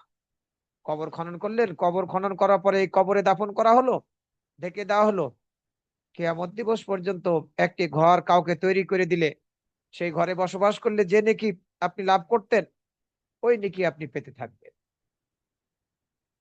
ওমান কাফান্নাহু কাসাহুল্লাহু ইয়াউমাল কিয়ামা মিন সুনদুসিন ওয়াস্তাবরাকিল আল জান্নাহ, মিন সুনদুসি ওয়াস্তাবরাকিল জান্নাহ। আর যে ব্যক্তি কোন মুসলিম ব্যক্তিকে কাফনের কাপড় পরিধান করাবে, আল্লাহ রাব্বুল আলামিন কিয়ামত দিবসে তাকে জান্নাতের রেশম পোশাক পরিধান করাবেন, জান্নাতি রেশম পোশাক পরিধান করাবেন। এই হাদিসের মধ্যে এই ফজিলতগুলোর কথা বলা হয়েছে। আমাদের বিষয়বস্তু বস্তুর সাথে যেটি গুরুত্বপূর্ণ সেটি হচ্ছে প্রথম বাক্যটি, যে ব্যক্তি কোনো মুসলিম মৃত মুসলিম ব্যক্তিকে গোসল দিতে গিয়ে তার গোপনীয়তাকে গোপন করবে, গোসল দানকারী ব্যক্তিকে আল্লাহ রাব্বুল আলামিন 40 বার ক্ষমা করে দিবেন। এই হাদিস ইমাম বাইহাকী আল সুনানুল কুবরার মধ্যে ইমাম তাবারানী বর্ণনা করেছেন। এছাড়া অন্য একটি বর্ণনার মধ্যে এসেছে, রাসূল সাল্লাল্লাহু আলাইহি সাল্লাম বলেছেন, মান গাসসালা মাইয়াতান, যে ব্যক্তি কোনো মৃত ব্যক্তিকে গোসল দেবে, ফাসাতারাহু, এরপরে তার গোপনীয়তাকে গোপন করবে, সাতারাহুল্লাহু মিনাজ যুনুব, আল্লাহ রাব্বুল আমিন গুনাহ থেকে তাকে পর্দা করে করে দিবেন, পর্দার মাধ্যমে সুরক্ষা দান করবে, তার গুনাহকে আল্লাহ রাব্বুল আমিন গোপন করে দেবে। যে ব্যক্তি কোনো ব্যক্তিকে গোসল দেবে, তার গোপনীয়তাকে গোপন করবে, আল্লাহ রাব্বুল আমিন তার গুনাহগুলোকে গোপন করবেন, প্রকাশ করবেন না। এটি গেল ৩য় নম্বর বিষয়। আমরা কেউ গুনাহ করে ফেললে, গুনাহ আমাদের থেকে হয়েই থাকে, এই গুনাহ অন্যের সামনে প্রকাশ করব না, কিন্তু আমরা অনেক সময় ভুল করে ফেলি। আল্লাহ যাতে আমাদেরকে ক্ষমা করে। চতুর্থ যেটি করা যাবে না, চতুর্থ বিষয় যেটি করা যাবে না সেটি হচ্ছে কখনো গুনাহকে ছোট মনে করা যাবে না, কখনো গুনাহকে ছোট মনে করা যাবে না, ছোট মনে করে ওই গুনাহ করা অব্যাহত রাখা যাবে না। কারণ গুনাহ ছোট হতে পারে, কিন্তু যার নাফরমানি করে গুনাহ করছি তিনি কিন্তু মহান। সুতরাং এই গুনাহ করা অব্যাহত রাখা যাবে না। ছোট গুনাহ একত্রিত হতে হতে, জমা হতে হতে বড় রূপ ধারণ করে, ধ্বংসের কারণ হয়ে যায়, যেটি আব্দুল্লাহ ইবনে মাসউদ রাদিয়াল্লাহু আনহু থেকে বর্ণিত হাদিসের মধ্যে এসেছে। রাসূল সাল্লাল্লাহু আলাইহি ওয়াসাল্লাম বলেছেন, ইয়াকুম ওয়া মুহাক্কারাতিজ যুনুব ফাইন্নাহুন্না ইয়াজতামিউনা আলা রাজুলি হাত্তা ইহলিকনাহু। তোমরা তুচ্ছ, নগণ্য এই ছোট গুনাহগুলো থেকে নিজেদেরকে বাঁচিয়ে রাখো, কেননা এগুলো একজন ব্যক্তির নিকটে একত্রিত হয়ে তাকে ধ্বংস করে ফেলে। ছোটগুলো জমতে জমতে বড় রূপ ধারণ করে। এ হাদিস মুসনাদে আহমদের 3818 নম্বরে বর্ণিত হয়েছে। সুতরাং গুনাহকে কখনো ছোট মনে করে করাটা অব্যাহত রাখা ঠিক না। কখনো যদি শয়তানের খপ্পরে পড়ে আমরা ছোট গুনাহও করে ফেলি, আল্লাহ রাব্বুল আলামিনের কাছে এই গুনাহ থেকেও ক্ষমা প্রার্থনা করতে হবে। এই গুনাহ করা অব্যাহত রাখা যাবে না। গুনাহকে ছোট মনে করে গুনাহ করতেই থাকা যাবে না। গুনাহ আমরা কখনো করে ফেললে 5 নম্বরের যে জিনিসটা করতে পারবো না, সেটি হচ্ছে এই গুনাহের দিকে অন্য কাউকে আহ্বান করব না। গুনাহ করে ফেলেছি, গুনাহ করার পরে অন্য কাউকে এই গুনাহের দিকে ডাকবো যে আসো আমি এই কাজ করেছি, অনেক মজা পেয়েছি, তুমিও করো। এ ধরনের কর্ম যাতে আমরা না করি, কারণ এরকম করলে আমরা ইবলিসের প্রতিনিধি হয়ে যাব। ইবলিস চায় মুমিনদের মাঝে অশ্লীলতাকে ছড়িয়ে দিতে। আমরা যখন নিজেরা গুনাহ করার পরে এই গুনার দিকে অন্যদেরকে আহ্বান করব, ডাক দেব, তখন ইবলিসের চেলা হয়ে যাব আমরা, তার প্রতিনিধি হিসাবে আমরা তখন হয়তোবা কাজ করব। কোনোভাবে এটি ঠিক হবে না। আল্লাহ রাব্বুল আলামিন সূরা নূরের 19 নম্বর আয়াতের মধ্যে বলছেন, ইন্নাল্লাযীনা ইউহিব্বুনা আন তাশিআল ফাহিশাতু ফিল্লাযীনা আমানু লাহুম আযাবুন আলীমুন ফিদ দুনিয়া ওয়াল আখিরাহ ওয়াল্লাহু ইয়ালামু ওয়া আনতুম লা তা'লামুন। নিশ্চয় যারা মুমিনদের মাঝে, ঈমানদারদের মাঝে অশ্লীলতা ছড়িয়ে দেওয়াকে পছন্দ করে, যারা মুমিনদের মাঝে অশ্লীলতা, বেহিয়াপনা ছড়িয়ে দেওয়াকে পছন্দ করে, তাদের জন্য দুনিয়া এবং আখিরাতে কষ্টদায়ক শাস্তি রয়েছে। যারা ঈমান এনেছে এদের মাঝে অশ্লীলতা ছড়িয়ে দেওয়াকে ভালোবাসে, তাদের জন্য দুনিয়া এবং আখিরাতে কষ্টদায়ক, পীড়াদায়ক শাস্তি রয়েছে। আল্লাহু ইয়ালামু ওয়া আনতুম লা তা'লামুন। আর আল্লাহ জানেন, অথচ তোমরা জানো না। সুতরাং আমরা গুনাহ করে এই গুনার দিকে অন্য কাউকে আহ্বানকারী যাতে না হই। গুনাহ আমাদের থেকে হবেই, অস্বাভাবিক কিছু না। শুরুতেই আমরা শুনেছি প্রত্যেক আদম সন্তানই ভুল করবে, কিন্তু ভুল করে ফেললে, গুনাহ করে ফেললে 5টি জিনিস করতে পারবো না। এই জিনিসগুলো আমরা আলোচনা করলাম। প্রথম যেটা, সেটা এই গুনাহ করা অব্যাহত রাখবো না। দ্বিতীয়টি ছিল গুনাহ করার পরে আমরা আনন্দিত হব না, খুশি হব না। তৃতীয়টি হচ্ছে গুনাহ করার পরে এই গুনাহ অন্যের সামনে প্রকাশ করব না। প্রকাশ করলে আল্লাহ রাব্বুল আমিন আমাদের গুনাহ ক্ষমা করবেন না। চতুর্থ নাম্বার যেটি ছিল, সেটি হচ্ছে ছোট গুনাহকেও আমরা ছোট মনে করব না, কারণ ছোট গুনাহ একসময় একত্রিত হয়ে ধ্বংসের কারণ হয়ে দাঁড়াবে। আর পঞ্চম নম্বরে যেটি করতে পারবো না, গুনাহের সাথে জড়িত হয়ে পড়লে আমরা এই গুনাহের দিকে অন্যদেরকে আহ্বান করব না, ডাকবো না। গুনাহ যদি আমরা করে ফেলি, তাহলে আমাদেরকে অবশ্যই তওবা করতে হবে। সংক্ষেপে আমরা তওবার শর্তগুলো একটু জেনে নেই। তওবা, আস্তাগফিরুল্লাহ ওয়া আতুবু ইলাইহি, আপনি আস্তাগফিরুল্লাহ আল্লাযী লা ইলাহা ইল্লা হুয়াল হাইয়ুল কাইয়্যুম ওয়া আতুবু ইলাইহি আপনি বললেন, তওবা হয়ে গেল। বিষয়টা এরকম ভাবে, এরকম হালকা ভাবে নিলে চলবে না। তওবার কিছু শর্ত আছে, এই শর্ত মাফিক তওবা করতে হবে। 1 নম্বর শর্ত হচ্ছে তওবাটা একটি ইবাদত। আর যেকোনো ইবাদত গ্রহণযোগ্যতার শর্ত হচ্ছে আল্লাহ রাব্বুল আলামিনের সন্তুষ্টি লাভের উদ্দেশ্যে হইতে হবে। আল্লাহ রাব্বুল আলামিনের সন্তুষ্টি লাভের উদ্দেশ্যে যদি তওবা না হয়, তওবা কবুল হবে না। অর্থাৎ ইখলাস থাকতে হবে, ইখলাসের সাথে তওবা করতে হবে। এটি 1 নম্বর শর্ত তওবা কবুল হওয়ার।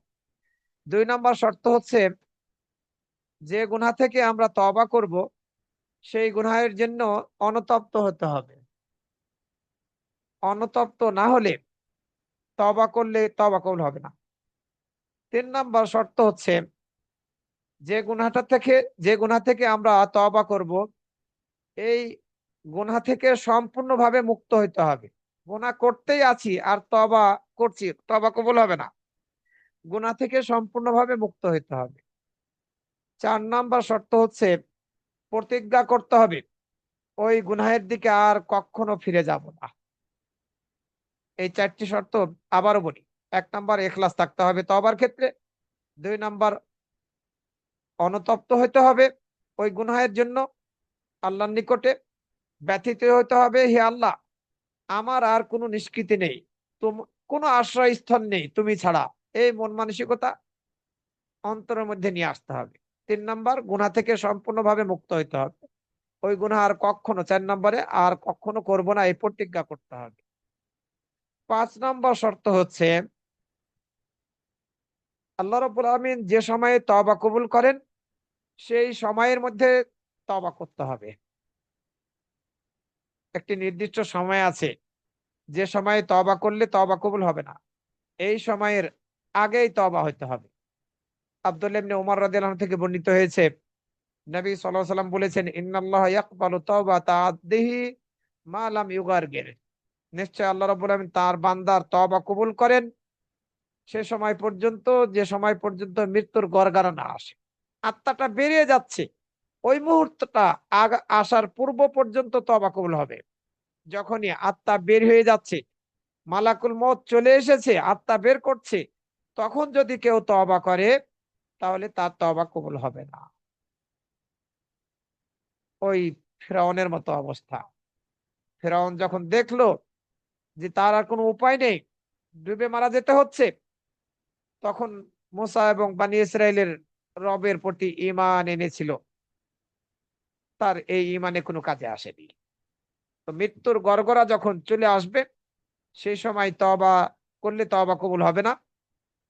5 নম্বর শর্ত হচ্ছে, এই সময়ের আগেই তওবা করতে হবে। এ হাদিস ইমাম আহমদ, ইমাম হাকিম, ইমাম ইবনে হিব্বান, বাইহাকি প্রমুখ মুহাদ্দিসিনগণ বর্ণনা করেছেন।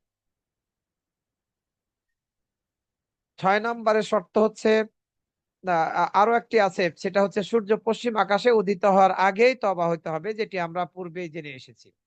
রাসূল সাল্লাল্লাহু আলাইহি ওয়াসাল্লাম হাদিসের মধ্যে বলেছেন, মান তাবা ক্বাবলা আন তাতলু আশ-শামসু মিন মাগরিবিহা তাবাল্লাহু আলাইহি।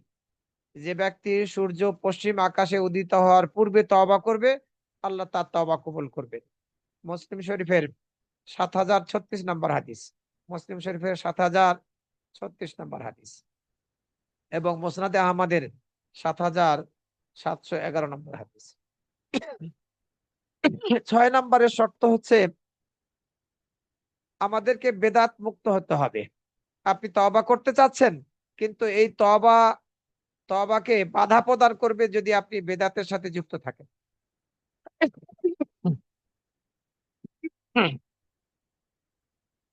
বেদাত মুক্ত হয়ে তওবা করতে হবে, তাহলে তওবা কবুল হবে, অন্যথায় না। খুব স্পষ্ট ভাষায় রাসূল সাল্লাল্লাহু আলাইহি ওয়াসাল্লাম হাদিসের মধ্যে বলেছেন, ইন্নাল্লাহা হাজাবাত তাওবাতা আন কুল্লি সাহিবি বিদআতিন হাত্তা ইয়াদা বিদআতাহু। নিশ্চয় আল্লাহ রাব্বুল আমিন প্রত্যেক বেদাতির তওবার পথকে রুদ্ধ করে দিয়েছেন, বন্ধ করে দিয়েছেন, যে পর্যন্ত সে তার বেদাতকে ত্যাগ না করবে। বেদাতকে যে পর্যন্ত ত্যাগ না করবে, সে পর্যন্ত বেদাতির তওবা আল্লাহ রাব্বুল আমিন কবুল করবেন না। এই হাদিস ইমাম তাবরানী আল মুআজামুল আওসাত গ্রন্থের মধ্যে ৪২০২ নম্বরে বর্ণনা করেছেন। সুতরাং আমরা বেদাতের সাথে যুক্ত থাকলে সে বেদাত থেকে আমাদেরকে মুক্ত হতে হবে। বেদাত হচ্ছে সেই কর্ম, যে কর্মটা আমরা নেকির উদ্দেশ্যে করছি, আল্লাহর নৈকট্য লাভের উদ্দেশ্যে করছি, অথচ সেই কর্মটি আমলটির সপক্ষে কোরআন এবং সহিহ হাদিসের কোনো দলিল নেই, এটি হচ্ছে বিদআত। অথচ সে আমলটি করছে আল্লাহর নৈকট্য লাভ করার উদ্দেশ্যে। এই বিদআত থেকে সম্পূর্ণভাবে মুক্ত হইতে হবে, তাহলেই আল্লাহ রাব্বুল আলামিন তওবা কবুল করবেন, অন্যথায় না। 7 নম্বরের একটি শর্ত আছে। মানুষের হক নষ্ট করে থাকলে অবশ্যই এই হক তাকে ফিরিয়ে দিতে হবে, অথবা তার কাছে ক্ষমা প্রার্থনা করতে হবে, ক্ষমা করিয়ে নিতে হবে, ক্ষমা চেয়ে নিতে হবে। সে যদি ক্ষমা করে দেয় তাহলে পারে আল্লাহ রাব্বুল আলামিন ক্ষমা করবেন। অন্যথায় মানুষের হকের বিষয়টি এত গুরুত্বপূর্ণ যে আল্লাহ রাব্বুল আলামিন ক্ষমা করবেন না সেই সময় পর্যন্ত, যে সময় পর্যন্ত এই ব্যক্তি যার হক নষ্ট করা হয়েছে সে ক্ষমা না করবে। সম্মানিত ভাই ও বোনেরা, সুতরাং আমাদেরকে তওবার গ্রহণযোগ্যতার এই সব শর্তগুলো খেয়াল রাখতে হবে। ইখলাসের সাথে তওবা করতে হবে, অনুতপ্ত হতে হবে, যে পাপ থেকে তওবা করছি সম্পূর্ণভাবে মুক্ত হইতে হবে, আর কখনো করব না প্রতিজ্ঞা করতে হবে। যে সময়ে তওবা কবুল হবে সে সময়ের মধ্যে তওবা করতে হবে। আবার বেদাত ত্যাগ করে তওবা করতে হবে। আর মানুষের হক নষ্ট করে থাকলে এই হক তার কাছে ফিরিয়ে দিতে হবে, অথবা তার কাছে ক্ষমা চেয়ে নিতে হবে। কিছু আমল রয়েছে যে আমলগুলো যে আমলগুলোর দ্বারা আমরা ছোট গুনাহগুলো ক্ষমা পেয়ে যেতে পারি। আল্লাহ রাব্বুল আলামিন এইসব আমলের দ্বারা ছোট গুনাহগুলো ক্ষমা করে দিবেন। যেমন ওযুর দ্বারা রাসূল সাল্লাল্লাহু আলাইহি ওয়াসাল্লাম হাদিসের মধ্যে বলেছেন, যে ব্যক্তি সুন্দরভাবে ওযু করলো, এই ওযুর দ্বারা তার গুনাহগুলো তার বডি থেকে বেরিয়ে যাবে। এমনকি তার নখের নিচ থেকে গুনাহগুলো ঝরে পড়বে, বেরিয়ে যাবে। তো বা ওযুর দ্বারা আল্লাহ রাব্বুল আলামিন ছোট গুনাহগুলো ক্ষমা করে দেন। এই হাদিস মুসলিম শরীফ সহ অন্যান্য হাদিস গ্রন্থের মধ্যে বর্ণিত হয়েছে। প্রত্যেকটা ফরজ সালাতের পরে জিকির আজকার গুনাহ মোচনের কারণ। ফরজ সালাতের পরে রাসূল সাল্লাল্লাহু আলাইহি ওয়াসাল্লাম হাদিসের মধ্যে বলেছেন, মান সাব্বাহা দুবুরা কুল্লি সালাতিন, যে ব্যক্তি প্রত্যেকটা সালাতের পরে, ফরজ সালাতের পরে 30 বার 33 বার সুবহানাল্লাহ বলবে, 33 বার আলহামদুলিল্লাহ বলবে, আর 33 বার আল্লাহু আকবার বলবে। এই 99 বার হলো, 99 হলো। আর শেষে গিয়ে লা ইলাহা ইল্লাল্লাহু ওয়াহদাহু লা শারীকা লাহু লাহুল মুলকু ওয়া লাহুল হামদু ওয়া হুয়া আলা কুল্লি শাইইন কাদির, এটি বলার দ্বারা 100 পূর্ণ করবে। তার গুনাহগুলোকে মোচন করে দেওয়া হবে, যদিও তার গুনাহগুলোর পরিমাণটা সমুদ্রের ফেনা পরিমাণ হয়। সুতরাং এই 33 বারের জিকির গুলো আমাদেরকে প্রত্যেকটা ফরজ সালাতের পরে করতে হবে, অত্যন্ত গুরুত্বপূর্ণ। এর দ্বারা আল্লাহ রাব্বুল আলামিন ছোট গুনাহগুলো মোচন করে দিবেন। এই হাদিস মুসলিম শরীফের 1269 নম্বরে বর্ণিত হয়েছে। আমাদেরকে চেষ্টা করতে হবে মসজিদে ঘন ঘন যাওয়ার। আমরা যদি সক্ষম হই মসজিদে ঘন ঘন যাওয়ার চেষ্টা করব, কারণ এর দ্বারাও আল্লাহ রাব্বুল আমিন গুনাহগুলোকে মোচন করবেন। রাসূল সাল্লাল্লাহু আলাইহি ওয়াসাল্লাম হাদিসের মধ্যে বলেছেন, আলা আদুল্লুকুম আলা মা ইয়ামহুল্লাহু বিহিল খাতায়া, আমি তোমাদেরকে কি এমন কোনো কিছুর উপদেশ দেব না যার দ্বারা গুনাহগুলোকে আল্লাহ রাব্বুল আলামিন মোচন করে দিবেন? এমন কোন আমলের উপদেশ কি আমি তোমাদেরকে দেব না যে আমলের দ্বারা আল্লাহ রাব্বুল আলামিন গুনাহগুলোকে মিটিয়ে দিবেন, মিটিয়ে ফেলবেন, এবং যে আমলের কারণে মর্যাদাগুলোকে উঁচু করবেন? সাহাবীরা হাসসূচক উত্তর দিলেন। রাসূল সাল্লাল্লাহু আলাইহি ওয়াসাল্লাম বললেন, ইসবাগুল উদুই আলাল মাকারিহ, কষ্টের সময়ে সুন্দরভাবে পূর্ণরূপে উযু করা। প্রচন্ড ঠান্ডা অথবা গরম পানি উযু করা কষ্টকর, এর মধ্যে কষ্ট করে পরিপূর্ণরূপে উযু করার দ্বারা আল্লাহ রাব্বুল আমিন গুনাহগুলোকে মোচন করে দেবেন, মর্যাদাকে উঁচু করবেন। ওয়াকাসরাতিল খুতা ইলাল মাসাজিদ, বেশি বেশি করে মসজিদে যাওয়া। একটি সলাতের পরে আরেকটি সলাতের জন্য অপেক্ষা করা, এই আমলগুলোর দ্বারা আল্লাহ রাব্বুল আলামিন গুনাহগুলোকে মোচন করে দিবেন এবং মর্যাদাকে উঁচু করবেন। এবং এই আমলগুলো হচ্ছে নিজেকে আল্লাহর পথের সাথে যুক্ত রাখা, জড়িত রাখা। ফাযালিকুমুর রিবাত ফাযালিকুম, মুসলিম শরীফের হাদিস। আরো একটি ছোট্ট আমল, সুবহানাল্লাহি ওয়া বিহামদিহি 100 বার পড়া। একদিনের মধ্যে কোন ব্যক্তি যদি সুবহানাল্লাহি ওয়া বিহামদিহি 100 বার পাঠ করে, 100 বার পড়ে, তাহলে রাসূল সাল্লাল্লাহু আলাইহি ওয়াসাল্লাম হাদিসের মধ্যে বলছেন, হুত্তাত খাতায়াহু ওয়া ইন কানাত মিসলা জাবাদিল বাহর, তার গুনাহগুলোকে মোচন করে দেওয়া হবে, মিটিয়ে দেওয়া হবে, যদিও সমুদ্রের ফেনা পরিমাণ হয়। 100 বার দিনের বেলা, একদিনে 100 বার সুবহানাল্লাহি ওয়া বিহামদিহি যদি আমরা পড়তে পারি, তাহলে আল্লাহ রাব্বুল আলামিন এই ফজিলত দান করেছেন। গুনাহগুলোকে সমুদ্রের ফেনা পরিমাণ হলেও আল্লাহ রাব্বুল আলামিন ক্ষমা করে দিবেন, মিটিয়ে ফেলবেন। আরেকটি আমল, মন্দ কাজ করেছি, মন্দ কাজের পরক্ষণে যাতে আমরা ভালো কাজ করি, তাহলে মন্দ কাজগুলোকে আল্লাহ রাব্বুল আলামিন দূর করে দিবেন। সূরা হুদের 114 নম্বর আয়াতের মধ্যে আল্লাহ রাব্বুল আলামিন বলেছেন, ইন্নাল হাসানাতি ইউযহিবনাস সাইয়্যাত, নিশ্চয় ভালো কর্মগুলো মন্দ কর্মগুলোকে দূরে সরিয়ে দেয়। ভালো কর্ম, সৎ কর্ম, নেকির কাজ পাপের কর্মগুলোকে দূরে সরিয়ে দেয়। ছোট গুনাহ যেগুলো, সেগুলো মোচন করে দেয়। এরপরে রাসূল সাল্লাল্লাহু আলাইহি ওয়াসাল্লাম হাদিসের মধ্যে বলেছেন, ওয়া আতবিস সাইয়্যাতাল হাসানাতা তামহুহা, তোমরা মন্দ কাজের পরে, পাপের কাজের পরে ভালো কাজ করো, নেকির কাজ করো, তাহলে এই নেকির কাজটা ওই পাপের কাজটাকে মিটিয়ে ফেলবে। এই হাদিস মুসনাদে আহমদের মধ্যে বর্ণিত হয়েছে। তোমরা মন্দ কাজ করে ফেললে, কোনো পাপের সাথে যুক্ত হয়ে পড়লে, এর পরক্ষণেই ভালো কাজ করো, নেকির কাজ করো, তাহলে এই ভালো কাজ, নেকির কাজটি ওই পাপের কাজটিকে মিটিয়ে দেবে। কেউ গুনাহ করেছে, বড় গুনাহ, ছোট হোক অথবা বড় হোক, এই বড় গুনাহ করার পরে যদি সুন্দরভাবে উযু করে, এরপরে 2 রাকাত নামাজ পড়ে, এরপরে আল্লাহর কাছে ক্ষমা প্রার্থনা করে, তাহলে আল্লাহ তাকে ক্ষমা করবে। রাসূল সাল্লাল্লাহু আলাইহি ওয়াসাল্লাম হাদিসের মধ্যে বলেছেন, মা মিন রাজুলিন ইউযনিবু যামবান সুম্মা ইয়াকুমু ফায়াতাতাহারু সুম্মা ইউসাল্লি সুম্মা ইস্তাগফিরুল্লাহ ইল্লা গাফারা লাহু।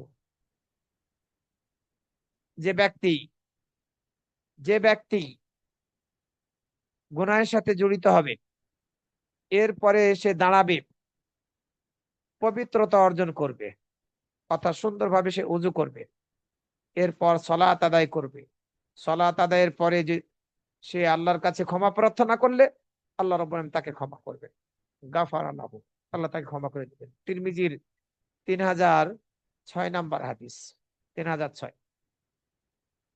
কিন্তু এটিকে সলাতুত তওবা বলা যাবে না। সলাতুত তওবা মর্মে কোন সহিহ হাদিস নেই। আপনি গুনাহ করেছেন, গুনাহ করার পরে এই গুনাহের কারণে আপনি অনুতপ্ত, আল্লাহর কাছে ক্ষমা পেতে চাচ্ছেন, 2 রাকাত উযু করে 2 রাকাত নামাজ পড়ে আল্লাহর কাছে ক্ষমা চাবেন, আল্লাহ আপনাকে ক্ষমা করবে। কিন্তু এটিকে সলাতুত তওবা নাম দেওয়াটা, এটি সহিহ দলিল ভিত্তিক কথা নয়।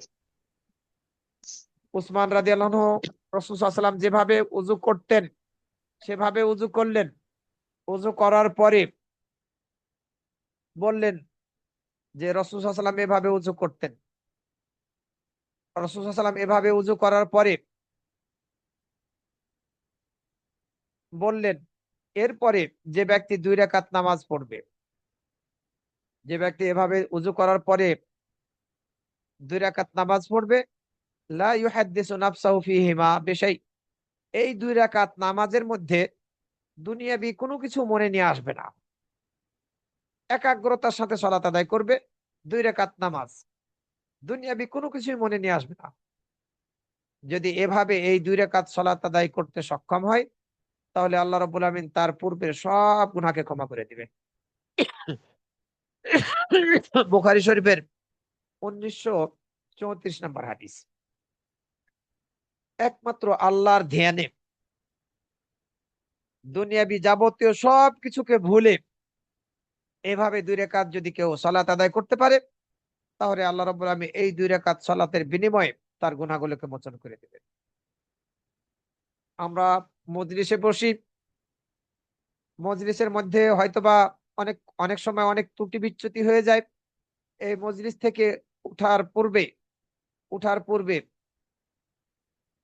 খাতমে মাজলিসের দোয়া যদি আমরা পড়ি, তাহলে আল্লাহ রাব্বুল আলামিন এই দোয়ার দ্বারা এই মজলিসের ত্রুটি বিচ্যুতিগুলোকে ক্ষমা করে দিবেন। সেটি কি? সুবহানাকা আল্লাহুম্মা ওয়া বিহামদিকা আশহাদু আল্লা ইলাহা ইল্লা আনতা আস্তাগফিরুকা ওয়া আতুবু ইলাইক। এই দোয়াটা যদি আমরা পড়ি কাফফারাতুল মাজলিস হিসাবে, আল্লাহ রাব্বুল আলামিন এই মজলিসের ত্রুটি বিচ্যুতিগুলোকে ক্ষমা করে দিবেন। আবু দাউদ, তিরমিজি সহ অন্যান্য হাদিস গ্রন্থের মধ্যে হাদিস। যারা উমরা করতে সক্ষম, বারবার উমরা করতে যাবেন, এর দ্বারা এক উমরা থেকে আর এক উমরার মাঝে যেসব গুনাহগুলো হবে, এগুলোর জন্য এই উমরার ইবাদতটি কাফফারা হয়ে যাবে। রাসূল সাল্লাল্লাহু আলাইহি ওয়াসাল্লাম হাদিসের মধ্যে বলেছেন, আল উমরাতু ইলাল উমরা কাফফারাতুন লিমা বাইনাহুমা। এক উমরা থেকে আরেক উমরার মাঝে যেসব গুনাহগুলো হবে, এই উমরাই সেসব গুনাহগুলোর জন্য কাফফারা স্বরূপ হয়ে যাবে। আবার যাদের পক্ষে ঘন ঘন হজ করা সম্ভব, যদি তারা হজ করেন, তাহলে আল্লাহ রাব্বুল আলামিন এই হজ কবুল করলে শর্ত মাফিক যদি আমরা হজ আদায় করতে সক্ষম হই আর এই হজ কবুল হয়ে যায়, তাহলে মায়ের পেট থেকে নতুন ভাবে জন্ম নেওয়ার মতো ওই নিষ্পাপ শিশুর মতো আমরা হজ করে ফিরে আসতে পারবো। শর্ত হচ্ছে কোনো অশ্লীলতার সাথে যুক্ত হওয়া যাবে না এবং কোনো পাপের কাজের সাথে জড়িত হওয়া যাবে না, ঝগড়া বিবাদের সাথে জড়িত হওয়া যাবে না হজ করা অবস্থায়। হালাল উপার্জন দিয়ে হজের খরচ নিবারণ করতে হবে, খরচ ব্যয় করতে হবে। আরো একটি আমল, এক সলাত থেকে আরেক সলাতের মাঝে যেসব ত্রুটি বিচ্যুতি গুলো হয়ে থাকে, এই সলাতের দ্বারা আল্লাহ রাব্বুল আলামিন সেগুলোকে মোচন করে দেন। as-salawatul mafruda as-salawatul খামস ওয়াল জুমআ ইলাল জুমআ কাফারাতুন লিমা বাইনাহুন্না। রাসূল সাল্লাল্লাহু আলাইহি ওয়াসাল্লাম বলেছেন, 5 ওয়াক্ত সলাত অর্থাৎ এক সলাত থেকে আরেক সলাতের মাঝে যেসব গুনাহ হবে, এক জুমা থেকে আরেক জুমার মাঝে যেসব গুনাহ হবে, এই নামাজগুলোর দ্বারা, সলাৎগুলোর দ্বারা এই মাঝের গুনাহগুলোর জন্য কাফারা হয়ে যায়। সলাৎগুলোই মাঝের গুনাহগুলোর জন্য কাফারা হয়ে যাবে। শর্ত হচ্ছে কি? বড় গুনাহ থেকে বেঁচে থাকতে হবে, কাবিরা গুনাহ থেকে বেঁচে থাকতে হবে, এটি শর্ত।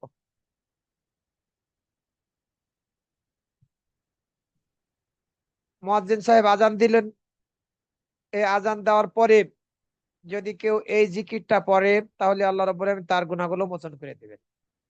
আজান হয়ে গেছে, আশহাদু আল্লা ইলাহা ইল্লাল্লাহু ওয়াহদাহু লা শারীকা লাহু ওয়া আন্না মুহাম্মাদান আবদুহু ওয়া রাসূলুহু রাদিতু বিল্লাহি রাব্বান ওয়া বিমুহাম্মাদিন রাসূলা ওয়া বিল ইসলামি দীনা গুফিরা লাহু যামবুহু।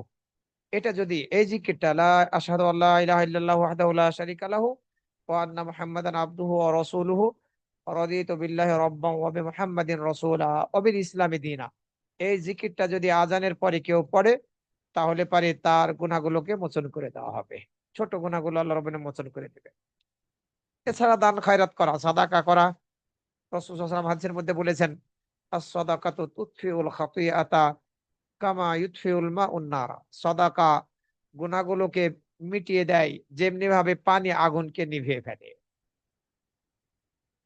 এছাড়া আমরা আরাফাত দিনের সিয়াম সম্পর্কে জানি, আশুরার সিয়াম সম্পর্কে জানি, যেটি কয়েকদিন আগে আমাদের থেকে গেল। একদিনের সিয়াম এই আরাফার দিনের বিগত 1 বছর এবং পরবর্তী 1 বছরের গুনাহগুলোকে, ছোট গুনাহগুলোকে মোচন করে দেয়। আবার আশুরার দিনের একদিনের সিয়াম বিগত 1 বছরের ছোট গুনাহগুলোকে মোচন করে দেয়। বিভিন্ন ভাবে আল্লাহ রাব্বুল আলামিন আমাদেরকে সুযোগ দান করেছেন বিভিন্ন আমলের মাধ্যমে গুনাহগুলো মোচন করিয়ে নেওয়া।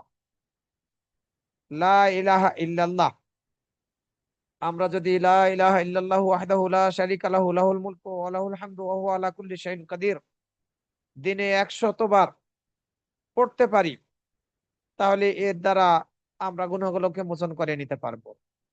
রাসূল সাল্লাল্লাহু আলাইহি ওয়াসাল্লাম বলেছেন, যে ব্যক্তি লা ইলাহা ইল্লাল্লাহু ওয়াহদাহু লা শারীকা লাহু লাহুল মুলকু ওয়া লাহুল হামদু ওয়া হুয়া আলা কুল্লি শাইইন কাদির দিনে 100 বার পড়বে, এটি 10 জন দাসীকে মুক্ত করার সমান নেকির জন্য হয়ে যাবে, স্বাধীন করার সমান।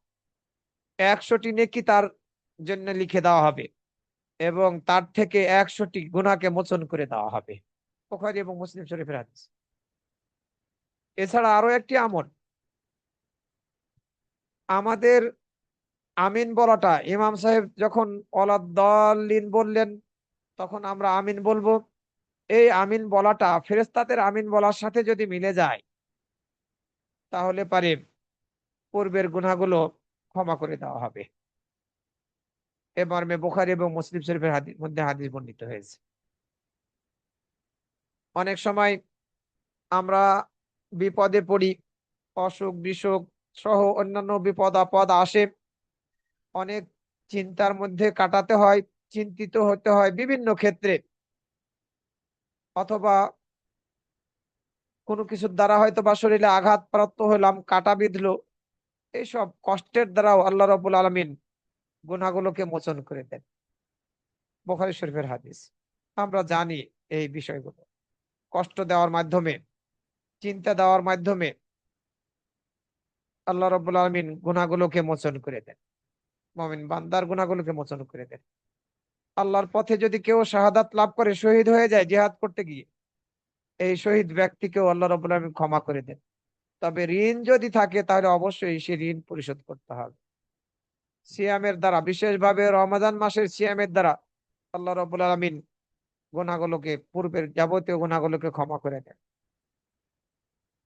সর্বশেষ পয়েন্ট যেটি আমরা আজকের আলোচনার মধ্যে নিয়ে এসেছি, সেটি হচ্ছে আমাদেরকে সর্বদা তওবা করতে হবে এবং খালেস নিয়াতে নির্ভেজাল তওবা করতে হবে অন্তর থেকে, আল্লাহ সন্তুষ্টি লাভের উদ্দেশ্যে, সত্যিকার অর্থে গুনাহ থেকে নিজেদেরকে মুক্ত করার জন্য। তাহলে ইনশাআল্লাহ আল্লাহ রাব্বুল আলামিন আমাদেরকে ক্ষমা করবে।